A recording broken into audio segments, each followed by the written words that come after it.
Brought to you by TechnoSpark 20 series smartphones.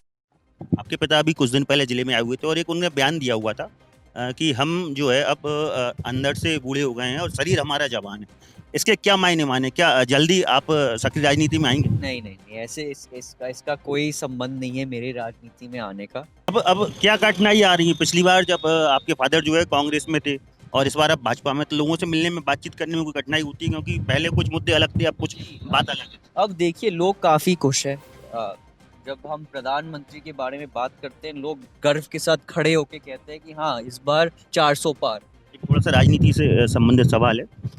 Bhajpa के अलावा आप दूसरे नंबर पे कांग्रेस या आम आदमी में किसको रखते हैं? क्योंकि आप दिल्ली रहते हैं, तो दिल्ली में लोग बताते हैं काफ़ी कुछ काम हुए हुए हैं, लेकिन वर्तमान में कुछ और स्थितियाँ हैं। देखिए, बहुत मुश्किल है मुझे कहना, क्योंकि अब जो हमारे विपक्षी दल है, उन्होंने देख लिया है कि जो जो भारत की लहर है वो कितनी मजबूत हो गई है कि उन्होंने खुद से अपने अलायंस को ही इंडिया बना लिया है। तो ऐसे कुछ नहीं है कि अब कांग्रेस से आप बीजेपी आ गए। अब बीजेपी में क्या है, बीजेपी भी कई सालों से हमारे साथ उनका संबंध रहा है, चाहे हम कहीं पे बड़ी। लोकसभा चुनाव का बिगुल बज चुका है। दोनों ही प्रमुख पार्टियों के अपने अपने कैंडिडेट अपने अपने समर्थकों के साथ प्रचार पर हैं।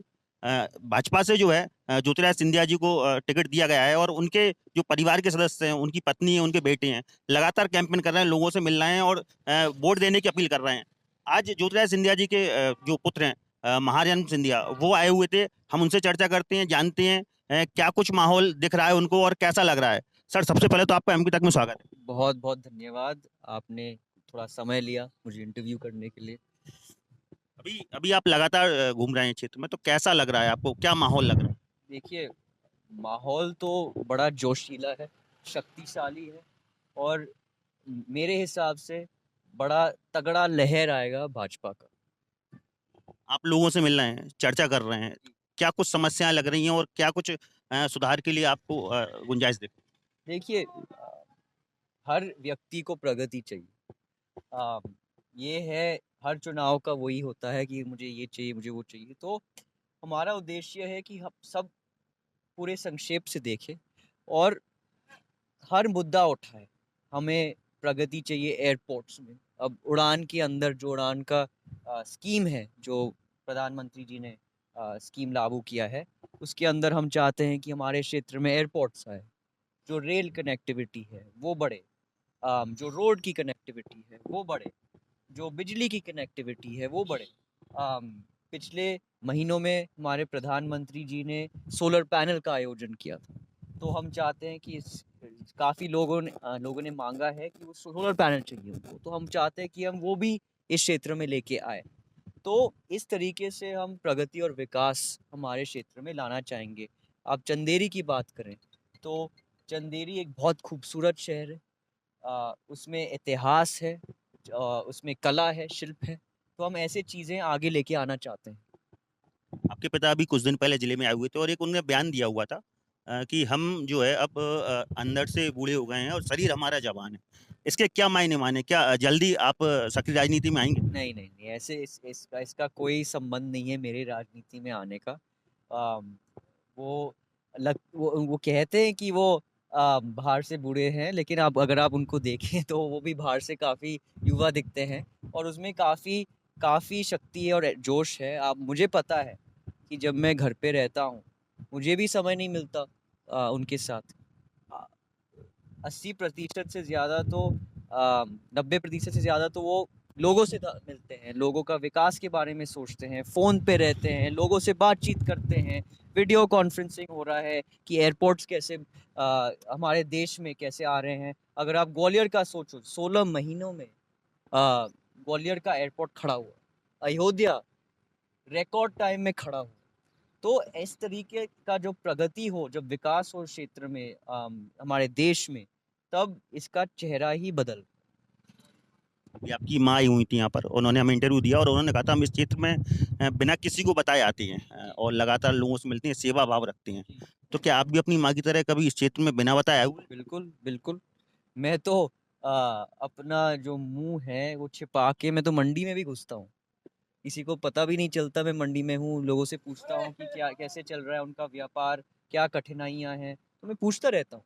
और महत्वपूर्ण है कि कभी-कभी अगर आप इतिहास पढ़ोगे तो मेरी जो परिवार है वो चुपचाप से हमेशा शहर के अंदर घूमती थी ताकि उन्हें असलियत पता चले।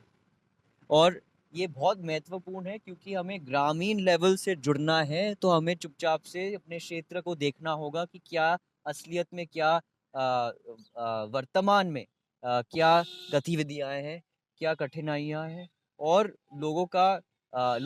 हमारे लोग, हमारी जनता प्रसन्न है कि नहीं। पिछले लोकसभा चुनाव में भी आपने कैंपेन की हुई थी, इस बार भी की है, विधानसभा चुनाव में भी की है। अब क्या कठिनाई आ रही है? पिछली बार जब आपके फादर जो है कांग्रेस में थे और इस बार आप भाजपा में, तो लोगों से मिलने में, बातचीत करने में कोई कठिनाई होती है? क्योंकि पहले कुछ मुद्दे अलग थे, अब कुछ बात अलग है। अब देखिए लोग काफ़ी खुश हैं। जब हम प्रधानमंत्री के बारे में बात करते हैं, लोग गर्व के साथ खड़े होके कहते हैं कि हाँ, इस बार 400 पार। तो वो इस तरीके का जोश जब दिखता है जनता में, तब पता चलता है कि जो हमारे नेता हैं, जो हमारे प्रधानमंत्री हैं, वो अपने देश को सही मार्ग पर चला रहे हैं और प्रगति के मार्ग पे चला रहे हैं। तभी जनता इतनी जोश में दिखती है, नहीं तो नहीं दिखती इतनी जोश। और मेरे लिए भी काफ़ी गर्व की बात है जब मैं विदेश से अपने दोस्तों से बात करता हूँ, तो अब भारत का चेहरा बदल गया। लोग आना चाह रहे हैं भारत में, लोग बिजनेस शुरू करना चाह रहे हैं, व्यापार शुरू करना चाह रहे हैं। वो मुझे पूछते हैं कि मैं कैसे शुरू कर सकता हूँ, यही अपॉर्चुनिटी। तो जब लोग ऐसे बात करें विदेश से और अपने देश के अंदर, तो कुछ तो सही हो रहा होगा। आज आज अभी आप लोगों से मिल रहे थे, काफी देखा सेल्फी का काफी क्रेज चल रहा है, और आपने भी एक एक बंदे को रुककर और बाकायदा उनसे बातचीत करके सेल्फी दी, समय दिया। तो ये जो आप चीजें कर रहे हैं, कैसे मतलब मैनेज कर? देखिए हमें बचपन से ये सिखाया गया है कि जनता हमारी परिवार है। और अगर जनता हमारी परिवार है तो उनको परिवार की तरह उनके साथ बैठना, उनके साथ हंसी मजाक करना, खाना पीना, उनको समझना, यही है हमारी जिम्मेदारी। बस परिवार कहना एक अलग चीज़ है और परिवार की तरह लोगों के बीच में आना एक अलग चीज़ है। तो वही हम दिखाते हैं कि हम बस परिवार कहते नहीं है, हम असलियत में आप हमारी परिवार हो और ये एक ऐतिहासिक संबंध है। एक थोड़ा सा राजनीति से संबंधित सवाल है। भाजपा के अलावा आप दूसरे नंबर पे कांग्रेस या आम आदमी में किसको रखते हैं? क्योंकि आप दिल्ली रहते हैं, तो दिल्ली में लोग बताते हैं काफी कुछ काम हुए हुए, लेकिन वर्तमान में कुछ और स्थितियां हैं। देखिए बहुत मुश्किल है मुझे कहना, क्योंकि अब जो हमारे विपक्षी दल है उन्होंने देख लिया है कि जो भारत की लहर है वो कितनी मजबूत हो गई है कि उन्होंने खुद से अपने अलायंस को ही इंडिया बना लिया है। तो कहना मुश्किल है कि इनके बीच में कौन फर्स्ट सेकंड थर्ड आएगा। वो तो चाहे जिस भी दिशा में देखो वो खींचने की कोशिश कर रहे हैं भारत की लहर, जो मोदी जी ने, प्रधानमंत्री मोदी जी ने इतने गर्व से और इतने ताकतवर दिशा से, मार्गदर्शन से पैदा किया है। अभी जैसे देखा जा रहा है कि आपके पिता भाजपा में है, तो क्या आप भी इसलिए भाजपा में है कि आपके पिता, जबकि आपके जो दादाजी थे वो अपनी आपकी परदादी हैं उनसे अलग कांग्रेस में गए हुए थे, तो आपको क्या भाजपा पसंद थी या केवल पिताजी है इसलिए? नहीं, ऐसी कोई बात नहीं है। मेरी परिवार ने फिर से, अगर आप इतिहास पढ़ेंगे तो अ, राजमाता विजया राजे सिंधिया जी इस पार्टी के सबसे पहले सदस्य थे। उन्होंने काफ़ी समय दिया हमारे कार्यकर्ताओं के साथ, उनके परिवारों के साथ इस पार्टी को मजबूत करने के लिए। तो हमारे रिश्ते इस पार्टी के साथ बहुत पुराने हैं। तो ऐसे कुछ नहीं है कि अब कांग्रेस से आप बीजेपी आ गए, अब बीजेपी में क्या, बीजेपी भी कई सालों से हमारे साथ उनका संबंध रहा है, चाहे हम कहीं पे बड़े। तो ये संबंध प्यार का है, परिवार का है। कार्यकर्ता से भी आप काफ़ी कार्यकर्ताओं से मिले होंगे। उनका उनका व्यवहार, उनका प्यार, उनका जोश इस परिवार की तरफ अलग है। राजनीति के अलावा और किस चीज में आपकी हॉबी? ये अच्छा प्रश्न है आपने फाइनली पूछा। हॉबीज़ मेरे काफ़ी हैं। मुझे खाना पकाना बहुत पसंद आता है। मैं काफ़ी लोगों के लिए खाना पकाता हूँ। मुझे स्पोर्ट्स में बहुत दिलचस्पी है।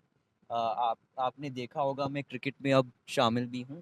क्रिकेट में अब काफ़ी सारे नई चीज़ें आने वाले हैं अगले 2-3 महीने में, आप देखते जाइए।